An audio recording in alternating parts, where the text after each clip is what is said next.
अस्सलाम वालेकुम स्टूडेंट्स, कैसे हैं आप सब। उम्मीद करती हूँ आप सब खैरियत से होंगे।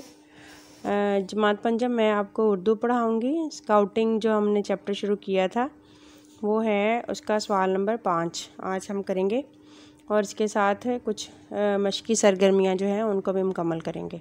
सवाल नंबर 5 इस तरह से है कि गर्ल्स गाइड क्या है और इनकी कितनी इकसाम है। जवाब ये है, गर्ल्स गाइड लड़कियों की एक ऐसी तंजीम का नाम है जो 1910 में कायम हुई और इसकी 3 इकसाम हैं।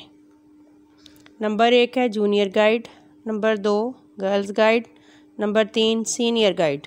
ठीक है, ये है सवाल नंबर 5। सवाल नंबर 6 है, स्काउट किस तरह मुआशरे की खिदमत करते हैं, वजाहत करें। जवाब इसका इस तरह से है कि स्काउट मुआशरे में बहुत अहम किरदार अदा करते हैं।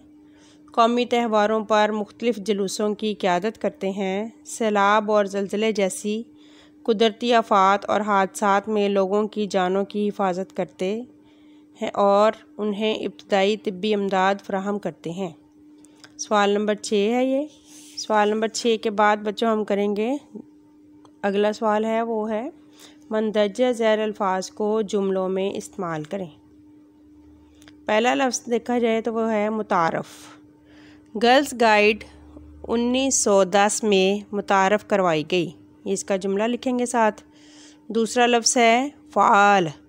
क़याम पाकिस्तान के बाद स्काउटिंग फ़ाल किरदार अदा करती रही है। नंबर 3 है अलामत। बच्चे में बुखार की अलामत ज़ाहिर हो रही थी। उसके बाद है अहद। आसिया ने अपना अहद पूरा किया। दूर दराज।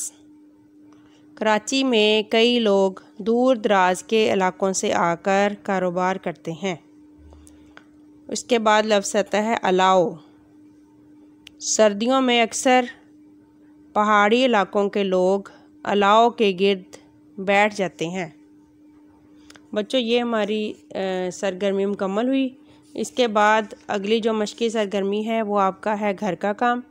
वो कुछ ऐसे अल्फाज हैं जो कि आपने मुकम्मल करने हैं, फ़िक्रात को मुकम्मल करना है। उसमें लफ्ज़ लगाएंगे के, नून अलिफ ना, और इसी तरह से जो बाकी अल्फाज दिए गए हैं वो लगाएंगे और उनको मुकम्मल करेंगे। ये बच्चों